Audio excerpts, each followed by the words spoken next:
नमस्कार, मी प्रसन्न जोशी. माझा विशेषमध्ये आपल्या सगळ्यांचं स्वागत. अखेर महाराष्ट्रामध्ये कुणाची सत्ता येणार, कोण मुख्यमंत्री होणार या प्रश्नांची उत्तरं मिळालेली आहेत आणि आता वेळ आहे धडाडीनं कामाला सुरुवात करण्याची, महाराष्ट्रासमोरच्या अनेक क्षेत्रातल्या विविध आव्हानांना सामोरं जाण्याची. आपल्याला कल्पना असेल काही दिवसांपूर्वी याच संदर्भातला एक कार्यक्रम आपण बघितला होता, ज्यामध्ये पुणे इंटरनॅशनल सेंटर आणि एबीपी माझानं महाराष्ट्राच्या विविध क्षेत्रांमधल्या समस्यांना घेऊन एक कार्यक्रम आपल्यासमोर ठेवला होता.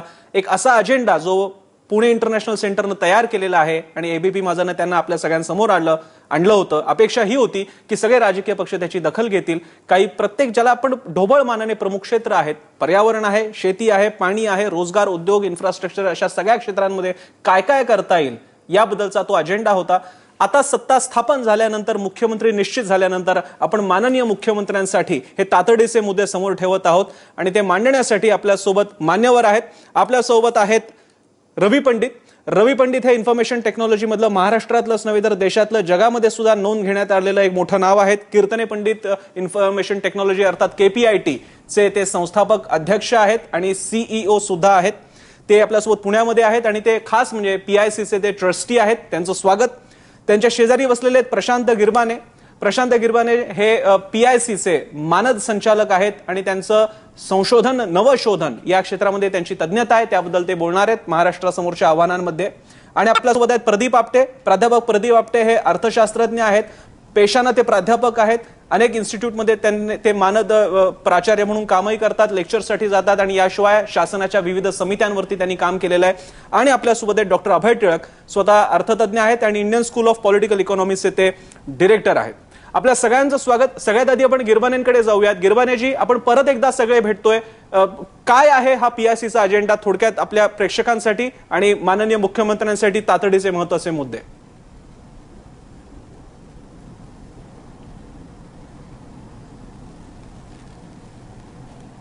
धन्यवाद. सर्वप्रथम आपण फडणवीस साहेबांचं अभिनंदन करूयात की त्यांची विधिमंडळाच्या अध्यक्षपदी BJP तर्फे निवड झालेली आहे. PIC विषयी आणि त्याच्या धोरणात्मक पथदर्शिकेविषयी बोलायचं तर थोडक्यात अगोदर PIC विषयी. पुणे इंटरनॅशनल सेंटर हे एक विचारमंथन केंद्र आहे. ते आहे पुण्यात, पण देशातल्या आणि राज्यातल्या विविध गोष्टींवरती ते आपलं धोरण जाहीर करतं किंवा धोरणात्मक पथदर्शिका जाहीर करतं. बरं. लोकशाहीच्या निवडणुकींच्या वेळी आम्ही जे धोरणात्मक पथदर्शिका जाहीर केली होती त्यावरती बऱ्याच मोठ्या मोठ्या नेत्यांनी आपली प्रतिक्रिया दिलेली आहे आणि त्यामध्ये आपले पंतप्रधान नरेंद्र मोदीजी पण आहेत, ज्यांनी की चांगली प्रतिक्रिया आपल्याला लिहून दिली त्याविषयीची. आणि बरीचशी जी धोरणं आहेत नवीन सरकारची, सेंट्रल गव्हर्नमेंटची, त्यात आपण त्याचा इन्फ्लुएन्स पाहू शकतो. त्यामुळे आम्ही विचार केला की महाराष्ट्रात आहोत आपण, तर महाराष्ट्रासाठी अशी एक पथदर्शिका काढूयात. बरं. महाराष्ट्रापुढे काय आव्हानं आहेत सध्या ती विचार करून एक पथदर्शिका काढली गेली. जसं मागे बोलताना एकदा बोललो की भारताची जी इकॉनॉमी होती, इकॉनॉमीची साईज होती, त्याच्या कितीतरी पटीनं महाराष्ट्राची इकॉनॉमीची साईज वाढलेली आहे आता. म्हणजे भारताची 47ची इकॉनॉमीची साईज पाहिली आणि महाराष्ट्राची आत्ताची, तर त्यानुसार वेगवेगळ्या ज्या इन्स्टिट्यूशन्स महाराष्ट्राला हव्या आहेत त्या आहेत का हे पाहण्यासाठी. तर या पथदर्शिकेमध्ये आपण 10 ते 12 विषयांना हात घातलेला आहे. बरं. ज्यामध्ये राज्यकारभार, पाणी, शेती, आरोग्य, ट्रायबल वेलफेअर, नागरीकरण, औद्योगिक विकास, सौर ऊर्जा वगैरे वगैरे विषय आहेत. बरं. वेगवेगळ्या तज्ज्ञांनी यावरती आपलं मत व्यक्त केलेलं आहे. त्यात जागतिक ख्यातीचे शास्त्रज्ञ डॉक्टर मशेलकर, जे अध्यक्ष आहेत PIC चे, जागतिक ख्यातीचे अर्थतज्ञ डॉक्टर विजय केळकर, जे उपाध्यक्ष आहेत PIC चे, आणि आपल्यासोबत आज असलेली मंडळी पॅनलवरची, या सर्वांनी यात लिहिलेलं आहे. तर असा हा धोरणात्मक पथदर्शिका आहे ज्यामध्ये आव्हानं आणि आपण काय करू शकू पुढल्या 5-10 वर्षांमध्ये याविषयी लिहिलं गेलेलं आहे. आपण आता हेच मुद्दे घेऊन पुढे जाणार आहोत सगळ्या मान्यवरांसोबत. आपण पहिल्यांदा जाऊयात रवी पंडितांकडे. रवी पंडितजी, या क्षणी महाराष्ट्राच्या सगळ्या डेमोग्राफीमध्ये एक मोठं वैशिष्ट्य जर का या निवडणुकीनं स्पष्ट केलं असेल तर ते हे की शहरांमध्ये मोठ्या प्रमाणात लोकसंख्या येत चाललेली आहे, मतदारसंघ वाढत चाललेले आहेत. याचं एक निदर्शक म्हणजे अर्बनायझेशन महाराष्ट्रात मोठ्या प्रमाणात वाढतंय. या वाढत्या अर्बनायझेशनसाठी, स्मार्ट सिटीजसाठी, वाढत्या शहरीकरणासाठी कोणते मुद्दे तुम्हाला प्रामुख्याने महत्त्वाचे वाटतात?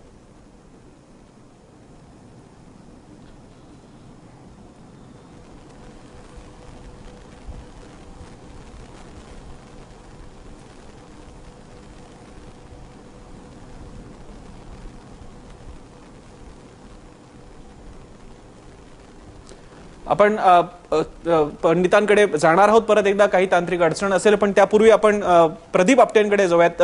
आपटेजी, अनेक महत्वाचे मुद्दे आहेत या शासनासमोर, त्यातला गव्हर्नन्सचा मुद्दा फार महत्वाचा आहे. गतिमान प्रशासनातून वेगवान विकास हे वाक्य म्हणून जरी ऐकायला छान वाटत असलं तरी या क्षणी गव्हर्नन्सची स्थिती आपल्याला कशी वाटते आणि आधुनिकीकरण गव्हर्नन्स मधल्यासाठी डिपार्टमेंट्सचं सेंट्रलायझेशन किंवा डिसेंट्रलायझेशन या बाबतीत आपलं काय मत आहे? राज्यकारभार करण्याची जी पद्धत आहे ती पद्धत आपण 1960 सालापासून जी सुरू केली त्याच्यामध्ये बदल करावे अशी अनेक कारणं प्रत्यक्ष आर्थिक घडामोडींमध्ये आणि राजकीय घडामोडींमध्ये आहेत.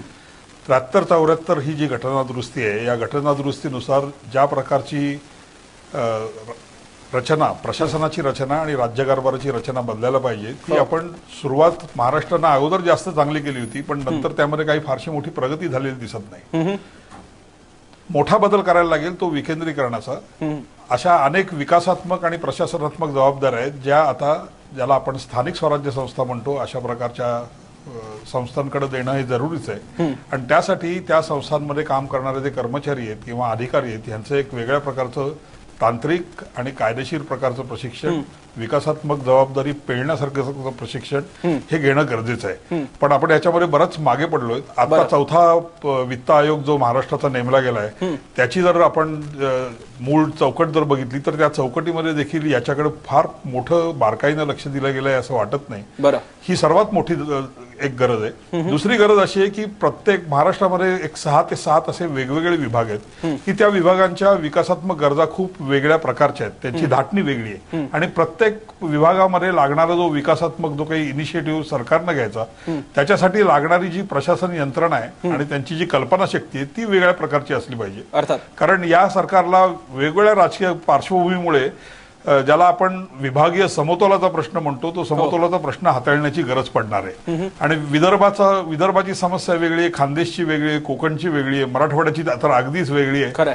हे लक्षात घेऊन विकासाला चालना देण्यासाठी म्हणून जे काही प्रशासनात्मक बदल करण्याची गरज आहे विकेंद्रीकरणाखेरीज देखील याचा जास्त गांभीर्यानं आणि तातडीनं विचार करणं हे माझ्या मते गरजेचं आहे. आणि हा फक्त 5 वर्षाचा नाही तर साधारणतः पुढचे 2 दशकं पूर्व पडेल, पुढे 2 दशकाची आव्हानं पेलता येतील अशा प्रकारची स्थित्यंतरही प्रशासनामध्ये घडली पाहिजे.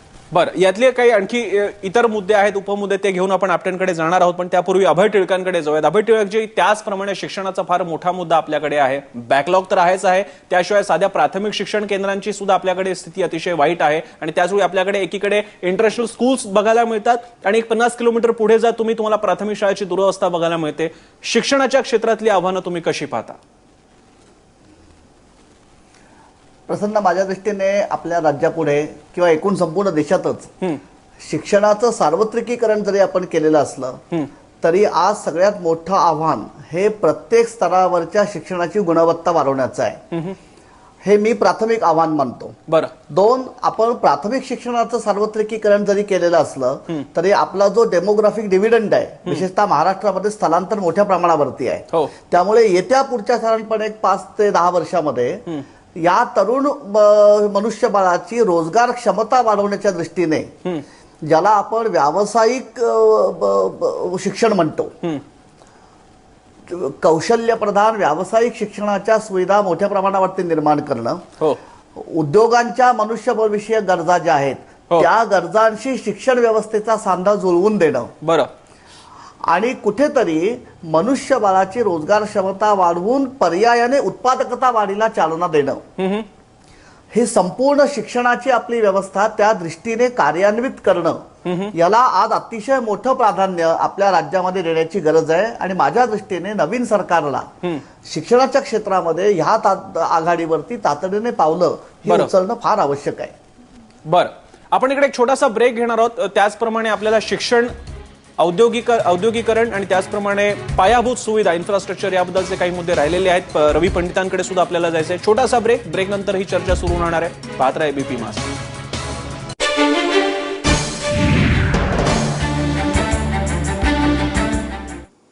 माननीय मुख्यमंत्र्यांसाठी अत्यंत तातडीचे मुद्दे मांडतायत एबीपी माझा आणि पुणे इंटरनॅशनल सेंटर यांच्यातर्फे हा अजेंडा मांडला जातोय. आपल्यासोबत आहेत रवी पंडित, ट्रस्टी आहेत पुणे इंटरनॅशनल सेंटरचे आणि स्वतः IT मधले एक फार मोठं नाव आहे. रवी पंडितजी, एक मोठं आव्हान आतापर्यंत ज्याला पुरेसा नीटपणे बघण्यात आलेलं नाहीये, फोकस करण्यात आलेलं नाही, ते म्हणजे अर्बनायझेशन आणि वाढत्या शहरीकरणाचं आव्हान आहे. त्याच्या तुलनेत आमच्या महापालिका फुगत चाललेल्या आहेत, माणसं वाढत चाललेली आहेत, त्या तुलनेत शहरं नवीन निर्माण होत नाहीयेत आणि जी सेमी अर्बन सिटीज आहेत त्यांना धड गावाचा चेहरा आहे ना धड पूर्ण शहरं झालेली आहेत. या आव्हानाकडे तुम्ही कसं पाहता?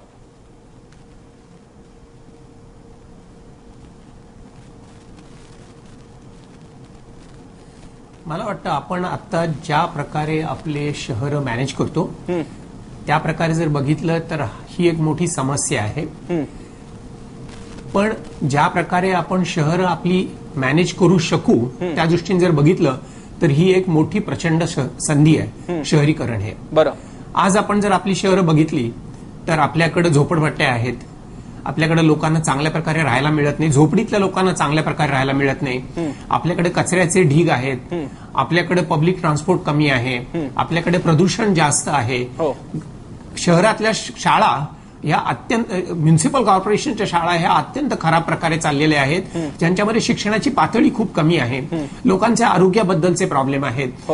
असे अनेक शहरातल्या ज्या नद्या आहेत त्या चांगल्या प्रकारे आपण ट्रीट पाणी करत नाही, त्यामुळे त्यांच्या बऱ्याच ठिकाणी पाण्याची क्वालिटी खूप खराब झालेली आहे. हे जर सगळं बघितलं तर आपल्याला असं दिसेल की आपण ज्या प्रकारे आपली शहरं मॅनेज करतो ते बदललं नाही तर हा एक अत्यंत मोठा चॅलेंज आहे.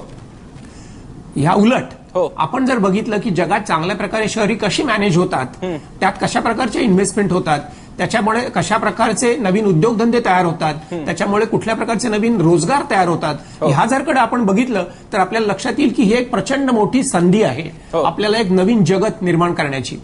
आणि ह्याकरता मला वाटतं 2-4 गोष्टींची आवश्यकता आहे. बऱ्याच वेळा आपण असं म्हणतो आपली शहरं आपल्याला जर सुधारायची असतील तर आपल्याला खूप मोठ्या इन्व्हेस्टमेंटची आवश्यकता आहे म्हणून. मला वाटतं ते योग्य नाहीये. मला वाटतं खूप मोठ्या इन्व्हेस्टमेंटपेक्षा आपण कशा प्रकारे आपल्या शहरांचं व्यवस्थापन करतो ह्याच्यावरच खरं पाहिलं तर जास्त आहे. आता जास्त अवलंबून आहे. आपण आता ज्या प्रकारे आपली शहरं मॅनेज करतो त्यापेक्षा जर आपण चांगलं एफिशियंटली करू शकलो तर आपण कमी खर्चामध्ये शहरांची क्वालिटी वाढवू शकू. बरेचसे नवीन आपल्याला उपक्रम अशा प्रकारे करता येतील की ज्यामध्ये आहे त्या खर्चापेक्षा कमी खर्च होऊन आपल्या शहरांचं राहणीमान वाढू शकतं. बरं, माझ्या मते 2-3 गोष्टी आपल्याला बघायला पाहिजे. तर याच्यामध्ये थोडासा टेक्नॉलॉजीचा भाग येतो, थोडासा लोकांच्या पार्टिसिपेशनचा भाग येतो, थोडासा पॉलिटिकल भाग येतो. या सगळ्याच गोष्टींचा आपल्याला एकत्र विचार करायला पाहिजे.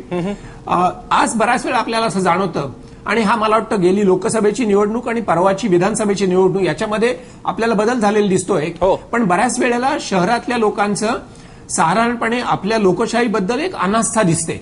त्याच्यामुळे लोक व्होटिंग करायला येत नाहीत, आपल्या शहरामध्ये काय चाललेलं इकडे बघायला येत नाहीत. मला वाटतं हा भाग आपल्याला बदलला पाहिजे. गेल्या 2 इलेक्शनमध्ये जो फरक जाणवलेला आहे तो आपल्याला ह्याच्या पुढच्या स्टेजपर्यंत नेला पाहिजे, ज्यावेळेस प्रत्येक माणूस म्हणेल की माझं शहर हे माझं आहे, या शहराबद्दल माझ्या काहीतरी अपेक्षा आहेत, या शहराबद्दल माझ्या काहीतरी जबाबदाऱ्या आहेत आणि या शहराकरता मी काहीतरी करणार आहे स्वतः. हा एक अत्यंत महत्वाचा बदल आपल्याला घडून आणणं आवश्यक आहे. आणि मी म्हणल्याप्रमाणे गेल्या 2 जर आपण निवडणुका बघितल्या तर ह्या दृष्टीने आपली वाटचाल चालली असं नाही म्हटलं तरी थोड्या प्रमाणात दिसतं. बरं, हा झाला एक भाग. ह्या प्रकारे जर आपल्याला वाटचाल चांगली चालू ठेवायची असेल तर आपल्याला प्रत्येक शहराच्या नागरिकांच्या करता शहराचा पैसा कुठनं येतो, तो कुठं खर्च होतो, तो योग्य प्रकारे खर्च होतो की नाही, खर्च झालेल्या पैशामधनं आपल्याला पुरेसा फायदा मिळतो का नाही, आपण ज्या कारणाकरता खर्च करायचं मान्य केलं त्या कारणाकरता शेवटी खर्च करतो की नाही, ह्या सगळ्या गोष्टींकडे आपल्याला खूप नीटपणे बघायला पाहिजे. बरं, हा एक भाग आहे. दुसरा भाग मगाशी प्रोफेसर आपटे म्हणले त्यांच्याशी मी सहमत आहे. कारण मला असं वाटतं की आपल्या शहरामधले जे काही पॉलिटिशियन्स आहेत किंवा ब्युरोक्रॅट्स आहेत त्यांचं शिक्षण आत्ताच्या आपल्या शहरं ज्या लेव्हलला आहेत, ज्या लेव्हल ऑफ कॉम्प्लेक्सिटीला आहेत, ज्या स्केलला आहेत त्याला पुरेसं नाहीये. बरं, आणि मला वाटतं त्यांना आपल्याला खूप मोठ्या प्रमाणात इनपुट्स द्यायला लागतील. जो माणूस 10 वर्षापूर्वी एखादं 10 लाख लोकांचं शहर बघत होता ते शहर आता जर 30 लाखाचं झालं तर 10 लाखाचं शहर आपण ज्याप्रमाणे मॅनेज करतो त्याप्रमाणे 30 लाखाचं नाही मॅनेज करू शकणार. ह्याकरता आपल्याला आपल्या लोकांना व्यवस्थापनाचं बरंचसं शिक्षण देणं आवश्यक आहे आणि त्याच्यावर मात्र आपण निश्चित खर्च केला पाहिजे. बरं, आताचं मोदी सरकारने आता सांगितलेलं आहे की भारतात त्यांना काही 100 स्मार्ट सिटीज करायच्या आहेत आणि त्यातले काही पुण्यात भारतातली देखील काही महाराष्ट्रात देखील काही शहरं त्याच्यात आहेत. बरं. ह्या स्मार्ट सिटीज करता मात्र आपल्याला टेक्नॉलॉजी मधली इन्व्हेस्टमेंट करायला लागणार आहे. बरं. आपला पब्लिक ट्रान्सपोर्ट कसा सुधारता येईल, आपलं सॉलिड वेस्ट मॅनेजमेंट कशा प्रकारे सुधारता येईल, हो. विद्यार्थ्यांना शिक्षण कसं चांगल्या प्रकारे देता येईल. बहुतेक सगळ्या शहरांमध्ये 30-40% लोकसंख्या 5-10% लँड एरियामध्ये राहते. पुण्यामध्ये हो. तर हा प्रश्न आहे. खरं आहे. आणि ही जी जनता आहे ती आता जी झोपडपट्टीत राहते त्यांचं जीवन हे बघून देखील आपल्याला कष्ट होतात. खरं. ह्याकरता आपल्याला काहीतरी वेगळ्या स्कीम्स केल्या पाहिजेत. स्लम रिहॅबिलिटेशन स्कीम बद्दल आतापर्यंत बऱ्याच वेळा चर्चा झालेली आहे, पण ही चर्चा काय याच्यातनं काही निष्पन्न झालेली नाहीये. आपण आहे त्या ठिकाणी जर थोड्या उंच म्हणजे अगदी मी 10-12 मजली म्हणत नाही, पण 5-6 मजली जर इमारती बांधल्या हो. तर आपल्याला बरीचशी नवीन जागा क्रिएट करता येईल. तिथं स्लम मधल्याच लोकांच्या करता काय शाळा करता येईल, त्यांच्याकरता ग्राउंड करता येईल, त्यांच्याकरता एखादी जिम करता येईल, स्वच्छतेकरता व्यवस्था करता येईल आणि त्यांना चांगल्या प्रकारे राहता येईल. स्लम रिहॅबिलिटेशनवर आपल्याला काम करायला पाहिजे. पण ह्या ज्या काही इन्व्हेस्टमेंटच्या एरिया आहेत, हो. या इन्व्हेस्टमेंटच्या एरिया करता फारसे बाहेरचे पैसे लागतील असं मला वाटत नाही. सरकारचे पैसे लागतील असं मला वाटत नाही, कारण हे आपल्याला इकॉनॉमिकली व्हायबल करता येईल. बरं. पुण्यामध्ये आम्ही जनवाणीतर्फे बरंचसं शहराकरता काम करतो आणि आम्हाला असं लक्षात आलेलं आहे, आता उदाहरणार्थ सॉलिड वेस्ट मॅनेजमेंटच्या केसमध्ये आम्ही जे काम करतो, हो. आम्हाला असं वाटतं की आता जो कचरा उरलीला जाऊन पडतो आणि त्या लोकांना आपण जो त्रास देतो तो कचरा 90% तरी आपल्याला व्यवस्थित त्याची विल्हेवाट लावता येईल. खरं. शहराच्या आत्ताच्या खर्चामध्ये कपात करून. बरं. त्याच प्रकारे आम्हाला असं वाटतं की आपलं पुण्यामध्ये उदाहरणार्थ किंवा इतर कुठल्याही शहरामध्ये पब्लिक ट्रान्सपोर्ट खूप कमी आहे, हो. तो आपल्याला सुधारता येईल बाय युसेज ऑफ टेक्नॉलॉजी. बरं. शहराला त्याच्यावरती एक्स्ट्रा खर्च न पडता. तर मला वाटतं टेक्नॉलॉजी, पब्लिक पार्टिसिपेशन, बरं.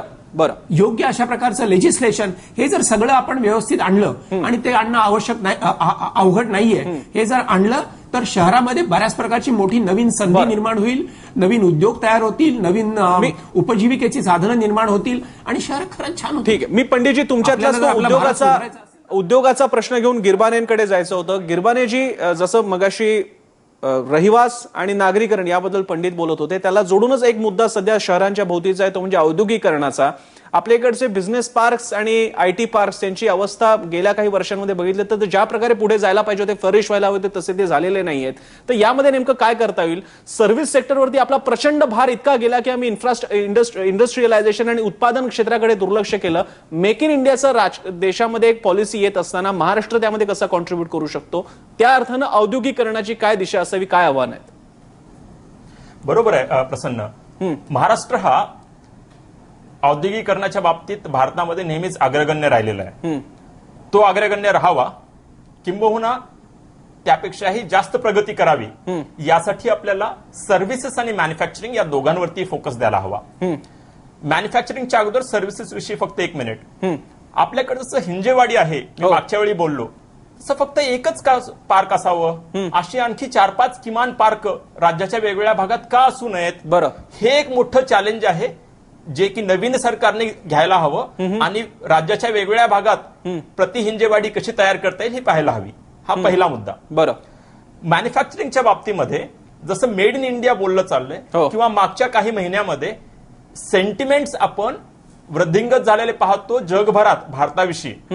म्हणजे भारतात जी इन्व्हेस्टमेंट येईल, कदाचित ऑफकोर्स ती महाराष्ट्रामध्ये जास्तीत जास्त येण्याची आपली इच्छा असेल आणि त्यामुळे एक पॉझिटिव्ह कॉम्पिटिशन तयार होईल पूर्ण भारतातल्या राज्यांमध्ये.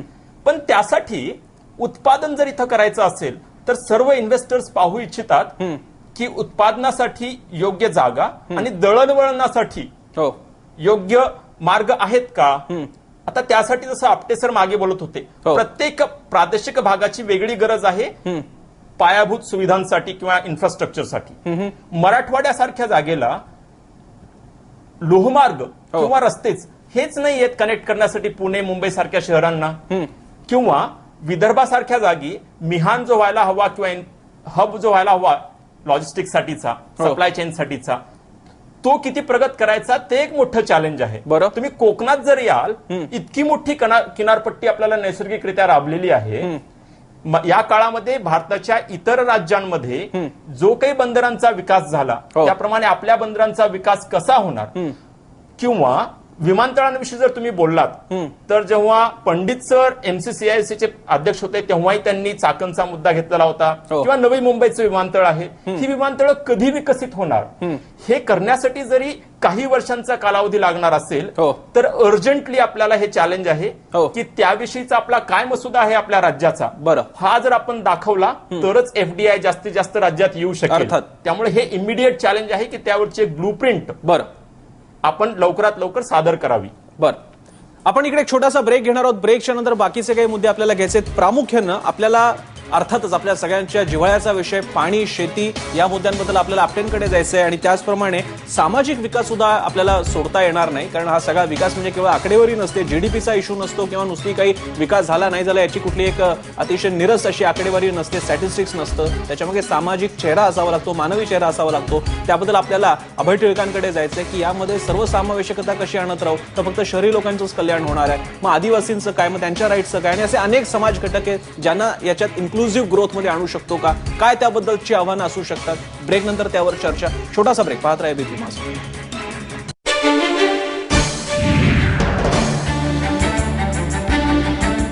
ब्रेक नंतर आपल्या सगळ्यांचं पुन्हा एकदा स्वागत. माननीय मुख्यमंत्र्यांसाठी तातडीचे मुद्दे असा आपण आताचा विशेष चर्चेचा हा भाग घेतलेला आहे. आपल्यासोबत आहेत प्रदीप आपटे. आपटे सर महाराष्ट्राच्या पारंपरिक अशा समस्यांपैकी एक म्हणजे शेतीच्या संदर्भात असणाऱ्या नेहमीच्या समस्या ज्याच्यामध्ये सिंचनाचा प्रचंड मोठा मुद्दा आहे. गेल्या काही काळात सिंचन मुद्दा कशा प्रकारे गाजला आपल्याला त्याची कल्पना आहे. जमिनीची धूप आहे जमिनीच्या खाली आणि एकूणच वरती असणारं सिंचन आणि खाली असणारा पाणीसाठा जो जमिनीच्या आतला असतो भूगर्भातला पाणीसाठा कमी होत चाललेला आहे. त्याच्या जोडीला एकाच पिकावरती इतका प्रेशर येतं आपल्याकडे की त्याच्यामुळे मार्केट कोलॅप्स नेहमी होण्याची स्थिती आपल्याला बघायला मिळते. त्याच्या जोडीला शेतीच्या संदर्भातल्या ज्ञानाचा भाग आहे. नाशिकमधली द्राक्ष किंवा आंबे आपले कसे परत आले ते आपल्याला माहिती आहे. या मुद्द्यांना आपण कसं ऍड्रेस कराल आणि जोडीला एकच प्रश्न की महाराष्ट्राला शेतीसाठीच्या वेगळ्या अर्थसंकल्पाची गरज आहे का.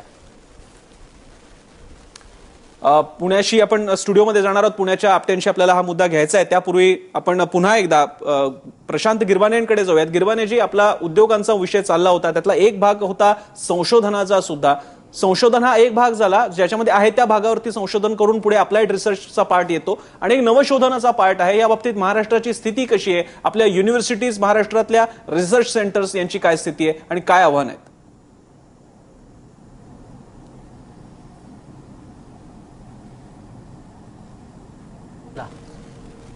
थँक्स.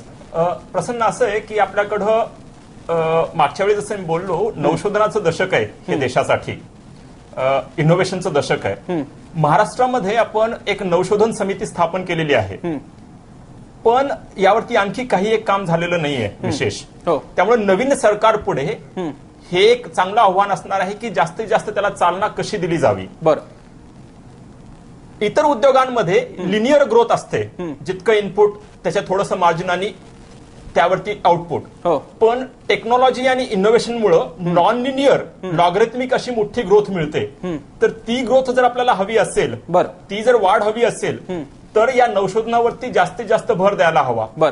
कारण संशोधनात जसं लक्ष्मी माता सरस्वतीकडे येते तसंच नवशोधनामध्ये सरस्वती माता लक्ष्मी मातेकडे जाते. बरं आणि महाराष्ट्रामध्ये डॉक्टर माशेलकरांसारखे जे आमच्या PICचे अध्यक्ष पण आहेत मिस्टर इनोव्हेशन आहेत जे जगामध्ये मिस्टर इनोव्हेशन ओळखले जातात. तर त्या एक्सपर्टीजचा नक्कीच आणि तशाच इतर लोकांच्या एक्सपर्टीजचा आणि PICचा जास्तीत जास्त वापर करून घेऊन याला लागलीच चालना देऊ शकते. बरं एक प्रश्न इकडे पंडितांसाठी पण आहे इनोव्हेशन विषयी किंवा संशोधनाविषयी. नक्कीच त्याविषयी एक आणखी एक मुद्दा मला मांडायचा होता प्रसन्न. हो पूर्ण करा. शो गिरवाणेजी पूर्ण करावं होतं तुमचा मुद्दा. तर तो असा की शिक्षणाच्या बाबतीत जसं टिळक सर बोलत होते नक्कीच शिक्षणाच्या बाबतीत जसं टिळक सर बोलत होते की कौशल्यविषयक शिक्षणाची फार आवश्यक आहे आपल्याला औद्योगिकरणासाठी. कारण आपल्याकडे डिग्रीज किंवा सर्टिफिकेट घेतलेली बरीच मुलं येत आहेत पण त्यांना जर तशी मागणी नसेल तर त्या पुरवठ्याचं करणार काय. आणि जी मागणी आहे कौशल्यविषयक शिक्षणाची औद्योगिकरणासाठी त्याचा जर पुरवठा नसेल तर या डिमांड सप्लाय मिसमॅच मध्ये फार मोठा चॅलेंज आहे फार मोठं प्रॉब्लेम आहे. त्यामुळं जास्तीत जास्त कौशल्यविषयक शिक्षण देण्यासाठी प्रत्येक तालुक्यामध्ये कम्युनिटी स्कूल हे किंवा कौशल्यविषयक शिक्षण हे दिलं जाणं औद्योगिकरणासाठी फार महत्वाचं आहे. बरं, यातला एक मुद्दा तो नंतर कदाचित पुढे येईलच की आपल्याकडे आता आहे त्या इन्स्टिट्यूशन्स, खास करून ITI आपल्याला कल्पना आहे, त्यांची सुद्धा सुधारणा करण्याची खूप गरज आहे, पण तो नंतर कदाचित ओघामध्ये येईल. पंडितांसाठी एक मुद्दा आहे याला जोडूनच. पंडितजी, भारतामध्ये आता मुद्दा घेण्यात आलेला आहे डिजिटल इंडियाचा. या डिजिटल इंडियामध्ये तुम्ही महाराष्ट्रासाठीचा रोडमॅप कशा प्रकारे पाहता? पेपरलेस गव्हर्नन्स आणि त्याच्या जोडीला गव्हर्नन्स याच्यामध्ये जर का पुढे जायचं असेल तर आता महाराष्ट्र कोणत्या पातळीला आहे जगाच्या आणि भारताच्या तुलनेत, आणि कसं पुढे गेलं पाहिजे?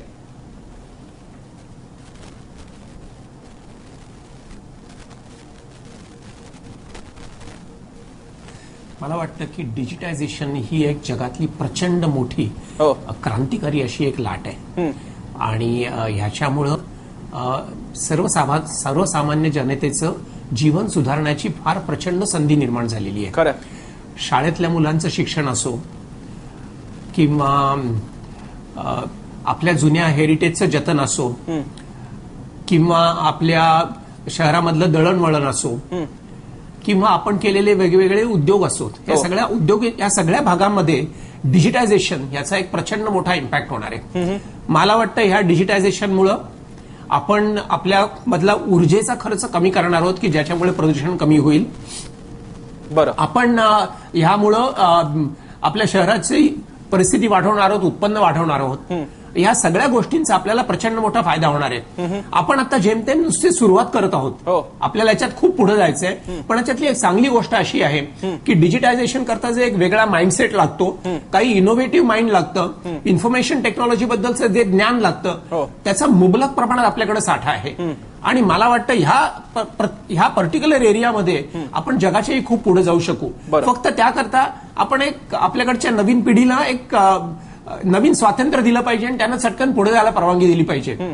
आणि हे जे परिणाम असतात, डिजिटायझेशनचे परिणाम आहेत, ते केवळ कॉम्प्युटर्समध्ये राहत नाहीत, ते आपल्या रेग्युलर राहण्यामध्ये येतात, ते आपल्या रिटेलमध्ये येतात, ते आपल्या इंडस्ट्रीमध्ये येतात, ते आपल्या ट्रान्सपोर्टमध्ये येतात. ह्या सगळ्या एरियामध्ये मात्र आपले कायद्यांची चौकट अशी असता कामा नये की ज्या ठिकाणी कुठल्याही नवीन विचार येऊ शकत नाही. याकरता एक मानसिक वृत्ती अशी जर ठेवली की अरे आपण नवीन नवीन गोष्टींवरती ट्राय करू तर मोठ्या प्रमाणात आपल्याला चेंज करता येईल.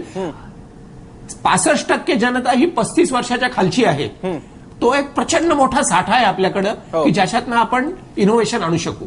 माझ्या मते हा एक अत्यंत प्रचंड मोठी संधी आपल्याला अवेलेबल आहे. बरं पंडित सर, एक जोडूनच त्याला प्रश्न, या क्षणी एक पंतप्रधानांचं कार्यालय आणि आपल्यासारख्या काही खासगी उद्योग कंपन्यांमध्ये असणारा इंटरनेट स्पीड जर का पाहिला तर बाकीच्या देशातला ऍव्हरेज इंटरनेट स्पीड हा फारच कमी आहे. 34-35 MBPS हा फक्त इतरांकडेच फक्त शक्य असू शकतो. अशा स्थितीत आपला इन्फॉर्मेशन ब्रॉडबँडच्या बाबतीतली काय पॉलिसी असली पाहिजे महाराष्ट्रासाठी? जर का इंटरनेटचा स्पीडच चांगला नसेल, तुमच्या अजूनही रेंडरिंगमध्ये जर का वेबसाईटला 5 मिनिटं लागणार असतील तर आपण किमान इन्फॉर्मेशन क्रांतीच्या गप्पा नाही मारू शकत.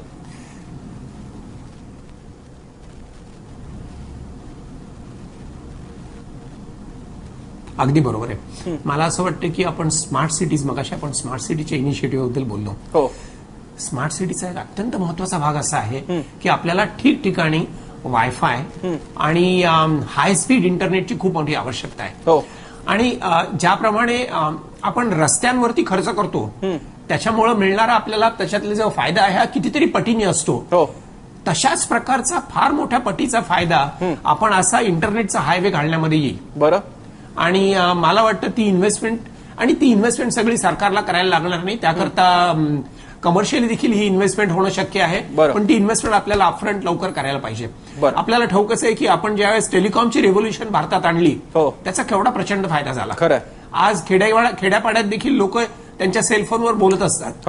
खेड्यातला शेतकरी देखील विचार करत असतो की माझ्या धान्याला कुठं चांगला भाव येईल, आज पावसाची परिस्थिती काय आहे, याच्या पुढच्या काही दिवसामध्ये पावसाची परिस्थिती कशी असणार आहे. हा सगळा जो एक इनडिरेक्ट इम्पॅक्ट आहे हा प्रचंड आहे. आणि हाच इम्पॅक्ट आपण जर आपला इंटरनेटचा स्पीड वाढवला आणि स्मार्ट सिटीच्या कडे खरोखरी आपण पुढे जर गेलो तर आपल्याला याच्यातनं प्रचंड फायदा होणार आहे. बरं, आपण आपटेंकडे जाऊयात. मगाचा मुद्दा राहिला होता, आपल्याला पुणे स्टुडिओला जायचं होतं त्या बाबतीत. आपटेजी, एक महत्वाचा क्षेत्र आहे पुण्यात महाराष्ट्रासाठीची, 2 महत्वाची क्षेत्र, पाणी आणि शेती. सिंचनाचे नेहमीचे प्रश्न आहेत, त्याच्या जोडीला आता भूगर्भातल्या पाण्याचा साठा नेहमी कमी होत जातोय अतिशय उपस्यामुळे. त्या मुद्द्याला कसं ऍड्रेस करता येईल? आणि दुसरी गोष्ट, शेतीतले अनेक मुद्दे आहेत ज्याच्यामध्ये आमच्या शेतमालाला भाव मिळणं, इंटरनॅशनल मार्केटमध्ये आमची द्राक्ष किंवा आंबे परत आले होते कारण ते आम्हाला इंटरनॅशनल स्टँडर्डच्या बाबतीत असणारं अज्ञान, केवळ काही गटाकडे ते ज्ञान असतं. आणि रिजनल इम्बॅलन्स पिकामध्ये, एकाच पिकामध्ये इतकी स्पर्धा होऊन जाते की त्याचे मार्केट भाव कमी होतात, कोसळतात. या मुद्द्यांना कसं ऍड्रेस करायचं आणि त्याला जोडून छोटासा प्रश्न, महाराष्ट्राला वेगळ्या कृषी अर्थसंकल्पाची गरज आहे का? शेवटच्या प्रश्नाकडे आधी येतो मी. बरं, चालेल. माझ्या मते स्वतंत्र अर्थसंकल्प सादर करणं ही केवळ राजकीय जाहिरातबाजी आहे. बरं. प्रत्यक्ष जर तुम्ही अंदाजपत्रक बघितलं तर प्रत्येक विभागवार त्याच्यावरती उपलब्ध असतंच. त्यामुळे तो वेगळा स्वतंत्रपणाने सादर केल्यामुळे काय फरक पडणार आहे मला कळत नाही. कारण अंदाजपत्रकातल्या तरतुदी त्याच्यामुळे बदलणार नाहीत. ज्या कार्यक्रमावरती खर्च होतात ते कार्यक्रम बदलणार नाही. असं जर असेल तर तो वेगळं केल्यामुळे काय होतं, प्रत्येक क्षेत्र ज्याला आपण सेक्टर्स म्हणतो, ही क्षेत्रवार आपल्याकडे जी विभागणी उपलब्ध अंदाजपत्रकामध्ये मुळातच असते, ते प्रत्येक क्षेत्र जर असं वेगवेगळं सादर करत राहिलं तर तसं सादर न करण्याला प्रत्यवाय काहीच नाही. आता देखील ते करता येतं. वेगळं सादर केल्यामुळे काहीच फरक पडत नाही. बरं. विभागवार जेव्हा मागण्यांची चर्चा होते त्यावेळेला प्रत्यक्षात तसंच होत असतं. हो.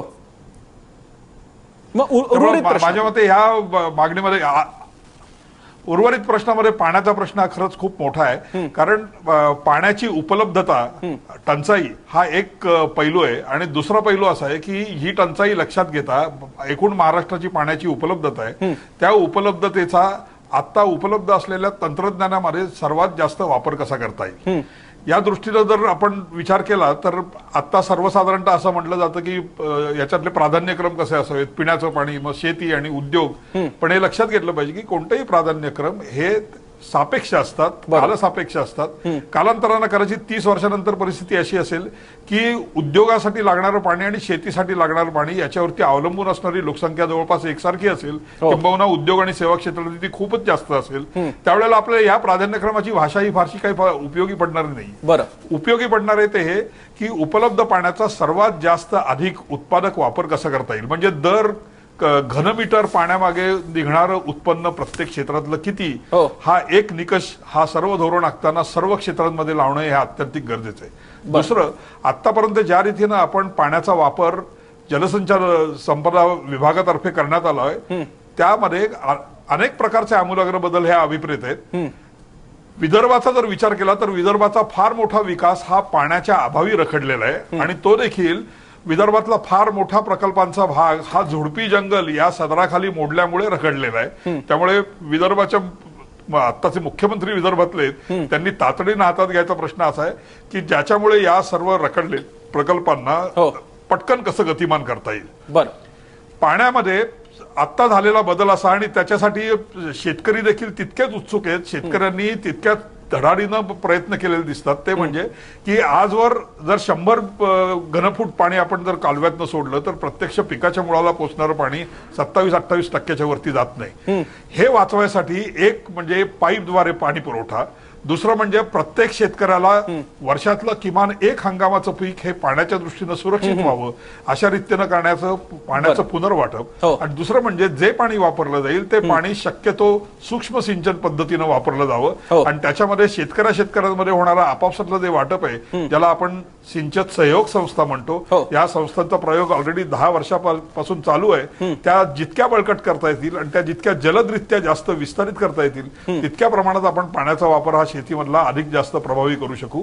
आणि तो प्रभावी करू शकू याचा अर्थ असा की प्रत्येक घनफूट किंवा घनमीटर पाण्यामागे उत्पन्न किती निर्माण होतं, या उत्पन्नात किती वाढ होते, या पद्धतीनं तांत्रिक बदल, त्याच्यासाठीचं प्रोत्साहन, त्याच्यासाठीच्या योजना याच्यावरती मुख्यतः भर देणं हे सर्वात जास्त गरजेचं आहे. आता काही भाग असे आहेत ज्याचा मी मगाशी उल्लेख केला, कोकणासारखे जे भाग आहेत, कोकणामधले जे जलसिंचन प्रकल्प आहेत त्या जलसिंचन प्रकल्पाला फक्त पाणी अडवणं एवढाच भाग असू शकत नाही. त्याच्यामध्ये विद्युत निर्मिती, पाणी अडवणं आणि संरक्षित प्रकारची पिकांना मिळणारी पाण्याची व्यवस्था अशा तिन्ही पैलूंचं एकत्रीकरण करणारी संस्था, अशा प्रकारची पद्धती, नियोजन पद्धती ही कोकणामध्ये आणि सर्वच डोंगराळ भागामध्ये वापरणं हे गरजेचं पडणार आहे. काही भाग असे आहेत की काही भागांमध्ये निसर्गतः पाण्याची उपलब्धता ही अत्यंतिक कमतरतेची आहे. त्याच्यासाठी जी काही धोरणं आहेत असे काही भाग हे मराठवाडा विभागामध्ये आहेत, पश्चिम महाराष्ट्रामध्ये आहेत आणि विदर्भामध्ये पण आहेत. या भागांमध्ये पाण्याचा जो प्रश्न आहे तो एक पीक पद्धती बदलण्यामध्ये, 2 पाण्याच्या वापराच्या पद्धती आणि तंत्रज्ञान बदलण्यामुळे अशा वेगवेगळ्या पद्धतीनं हाताळण्याची गरज आहे. आणि त्या दृष्टीनं धोरणात्मक जे बदल आहेत ते धोरणात्मक बदल हे प्रशासकीय आणि संघटनात्मक स्वरूपाचे बदल असतील. ह्या बदलांकडे जास्त तातडीनं जेवढं लक्ष देऊ तितक्या प्रमाणात या क्षेत्रांमध्ये आज जी कुंठित अवस्था आलेली दिसते ती कुंठित अवस्था आपल्याला निदान 5 वर्षाच्या काळामध्ये पार करता आपण आशा बघूया. एक शेवटचा प्रश्न टिळकांकडेच आपण कार्यक्रमाचा एंड करू. कन्क्लुजन करण्याचं जबाबदारी त्यांच्यावरती असणार आहे. त्याचे अनेक पैलू आहेत. हो, मी आपटेजी येतो आपल्याकडे. आता वेळ उरलेला मला आपटेंकडे जावं, मला अभय टिळकांकडे जावं लागेल. टिळकजी, या सगळ्या आपण जे मुद्दे मांडलेले आहेत हे अल्टिमेटली चाललंय कोणासाठी? हे सगळं चाललंय समाजासाठी. समाज म्हणजे विविध घटकांनी मिळून बनलेला आहे. अशा या विकासाचा मानवी चेहरा म्हणजे कशा प्रकारे आपण होऊ शकतो हा विकास, ज्याला इन्क्लुझिव्ह ग्रोथ म्हणतात, इन्क्लुझिव्ह डेव्हलपमेंट आपण म्हणतात, त्यासाठी काय केलं पाहिजे ठरवून शासनानं? मला असं वाटतं की याच्यामध्ये सगळ्यात मोठं आव्हान जे आहे ते आव्हान म्हणजे आपल्या राज्याच्या, विशेषतः नवीन आपले मुख्यमंत्री हे विदर्भामधले आहेत. आणि विदर्भाच्या 2-3 जिल्ह्यांमध्ये अतिशय मोठ्या प्रमाणावरती आदिवासींचं केंद्रीकरण लोकसंख्येचं झालेलं आहे. राज्यामध्ये आपल्या जवळपास 10% लोकसंख्या ही आदिवासी आहे. या आदिवासी जनसमूहामधला जो मोठा वर्ग आहे त्याला विकासाच्या मुख्य धारेमध्ये आणणं हे सगळ्यात महत्वाचं आव्हान आहे. कारण सर्वसमावेशक विकासाचा चेहरा जो आहे तो चेहरा हा स्त्रिया, अल्पसंख्याक, अनुसूचित जाती जमातीमधल्या घटकांपर्यंत विकासाची फळं किती पोचतात त्याच्यावरती अवलंबून आहे. इथे मला असं वाटतं 3 गोष्टी प्रामुख्याने ताबडतोब करता येण्यासारख्या आहेत. एक म्हणजे जो वन हक्क कायदा आपण मंजूर केलेला आहे त्याची अतिशय काटेकोर अंमलबजावणी व्यवहारात होते का नाही हा गव्हर्नन्सचा मुद्दा आहे. तो सुधारणा हा आपल्या ताबडतोब करता येण्याजोगा हातात भाग आहे. 2, आदिवासी समाजांमध्ये जी तरुण मुलं आहेत त्या तरुण मुलांना अपारंपरिक उद्योग म्हणजे ज्याला आम्ही मेनस्ट्रीम मधले उद्योग म्हणतो किंवा रोजगार म्हणतो त्याच्याकरता सक्षम बनवणं, त्याच्यासाठी प्रशिक्षण, बाजारपेठ, इनपुटचा पुरवठा, पतपुरवठा, प्रशिक्षण असं एक पॅकेज तयार करून त्याची अत्यंत काटेकोर अंमलबजावणी करणं हेही तातडीने करता येण्यासारखं आहे. आणि तिसरा महत्वाचा मुद्दा म्हणजे संपूर्ण आपला जो आदिवासी पट्टा आहे तो कोकणातला असेल, खानदेशामधला असेल किंवा विदर्भामधला असेल, इथे पायाभूत सेवा सुविधा या तातडीने करण्यासाठी ज्या आमच्या आदिवासी उपयोजना आहे ज्याला मी ट्रायबल सबप्लॅन म्हणतो, या ट्रायबल सबप्लॅनचा पैसा हा पूर्ण उत्पादक पद्धतीने आणि कार्यक्रम वेळापत्रकानुसार खर्च होतोय ना हे बघणं, या 3 गोष्टी जर आपण तातडीने करू शकलो तर मला असं वाटतं एकूण आपल्या राज्यातली 10% लोकसंख्या जी आदिवासी जनसमूहांची आहे त्यांना आपण विकासाच्या मुख्य धारेमध्ये आणून हा चेहरा विकासाचा मानवी बनेल नक्की करता येईल. आणि आपण आशा बाळगूयात की त्या दृष्टीनं हा जो सगळा विकासाचा महामार्ग सुरू व्हावा अशी आपण सगळी अपेक्षा बाळगतोय. त्याची पायवाट या अशा कार्यक्रमामुळे होत असेल. माननीय मुख्यमंत्र्यांसाठीचे हे तातडीचे मुद्दे एबीपी माझानं मांडलेले आहेत. हेच मुद्दे महत्वाचे आहेत असं नसून याच्यामध्ये आणखी मुद्दे वाढणं सुद्धा अपेक्षित आहेत. पर्यावरणाचा मुद्दा आहे, अनेक मुद्दे, CRZचा वेगळा मुद्दा, त्याच्यावरती 1 तासभर चर्चा करता येऊ शकते. अपारंपरिक ऊर्जेविषयी चर्चा करता येऊ शकते. ऊर्जा डेफिसिट बद्दल सुद्धा चर्चा करता येऊ शकते. पण ती होण्यासाठी कुठली तरी एक सुरुवात लागते, ती म्हणजेच हा कार्यक्रम. म्हणूनच माननीय मुख्यमंत्र्यांसाठीचे मुद्दे आम्ही मांडतोय. यापुढे सुद्धा असा संवाद सुरू राहील. पण तुर्तास आपल्याला प्रदीप आपटे, अभय टिळक, प्रशांत गिरवाणे आणि रवी पंडित यांनी वेळ दिला या चर्चेसाठी. आपण त्यांचे आभार मानूयात. या चर्चेमध्ये आपण इथे थांबतोय. पाहत रहा एबीपी माझा.